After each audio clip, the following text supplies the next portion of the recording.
Hey, what's up, guys? Gorilla here, your host of E-Bike Nation. You may have noticed there's not a lot of activity on the channel lately. Haven't really been riding my e-bikes, kind of got bored with them. The wife and I still will hang on to our bikes because we enjoy riding them out once in a while to get some exercise. But we've kind of started something new. A few months ago, my buddy Tony showed up at a paramotor fly-in with a dirt bike or an enduro. This was the Yamaha XT250. I didn't think a whole lot of it, but I jumped on it and took it for a ride, and it just ignited something inside of me. It just brought back memories of growing up riding dirt bikes and how much fun they were. So, needless to say, it didn't take too long until I purchased a bike. I bought we call it a Chonda. It's a Chinese copy of a Honda called a Hawk 250. I bought it off of Amazon, did some upgrades on it. I decided to go ahead and get my motorcycle endorsement so that I could legally ride it on the street as well as off-road. And we started taking those bikes to, every Saturday we'd go on a lunch ride and go somewhere and eat and things like that. Just had a lot of fun. That led us to getting some little bit bigger, more road-capable bikes.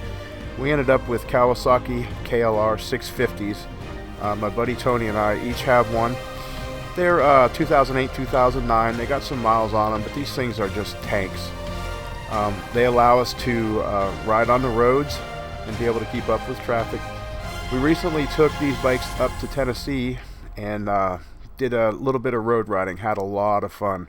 We rode a route called the 421 Snake. Goes over a couple of mountains, through a couple of valleys, 481 curves, just absolutely beautiful, breathtaking scenery. Now these bikes that we're riding are called adventure bikes. Adventure bike is a bike that's capable of on-road or off-road, and there are several different levels of adventure bikes, from the very lightweight like the XT250 Yamaha Enduro that we rode. Back in the day we used to call those bikes Enduros, meaning you could ride them on the road or the trails. Now they're referred to as dual sport or adventure bikes. They go anywhere from the 200 and 250 all the way up to 1200 cc plus. These are Kawasaki KLRs, are in the middle of the range. They're about 500 pounds or so.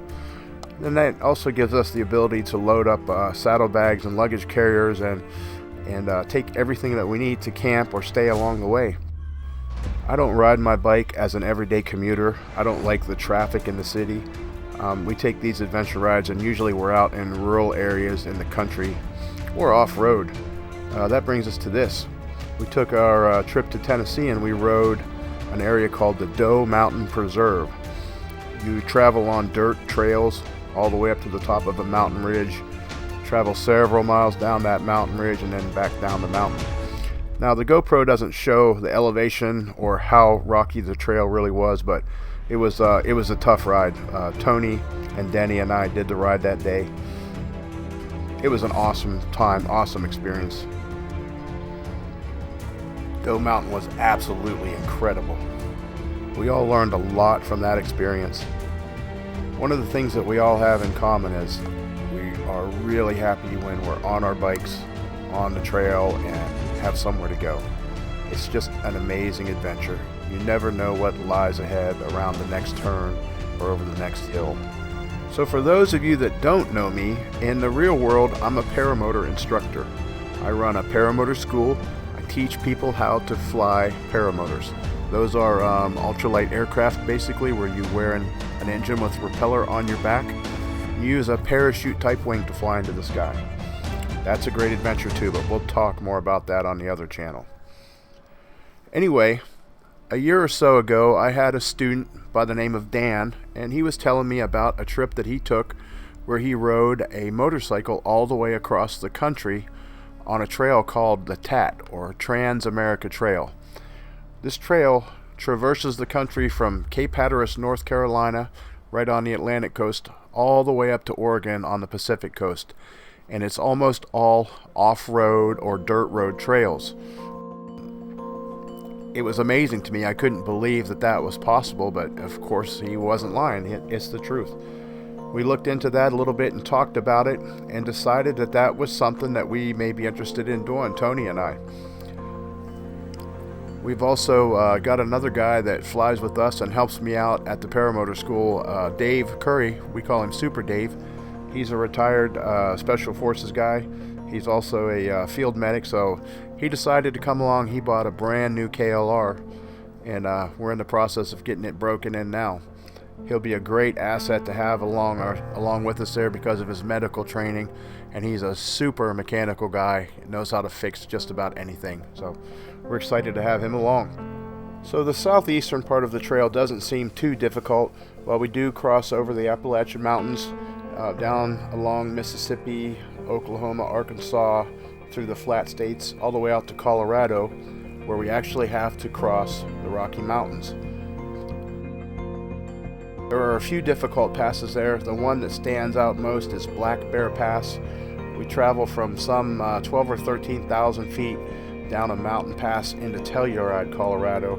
It's a very technical and difficult trail to ride. The problem is there's a 1,000-foot drop-off if you make a mistake, so you've got to be really careful there. We're a little bit excited, maybe apprehensive about that. And of course there are options to avoid those treacherous passes if you need to or you want to. So we'll see how the ride goes and take that as it comes. We change to more aggressive off-road tires when we get to Colorado because there are a lot more difficult single track trails to ride. Mountain passes are pretty treacherous, but it's all part of the adventure. Once we get to Oregon, we might throw our bikes on an Amtrak train and ride the train back to Florida, or we might ride the bikes back. We're not sure about that yet. We're still working out the details. Anyway, on my channel, I want to cover a lot of the preparations, the training, the equipment preparations that we're going to go through to make this trip. I'm not a guy that can afford a $900 adventure riding jacket, so we're going to look for some more affordable alternatives to that for the everyday man. We'll go over some of that equipment and gear and planning, and going to bring you guys along on the trip. Going to make a series of videos leading up to, during, and after the trip, so hope you guys subscribe to the channel and come along for the adventure. Let's see if a few older guys can survive this midlife crisis adventure. So come along for the ride. Life's an adventure, guys. Ride it.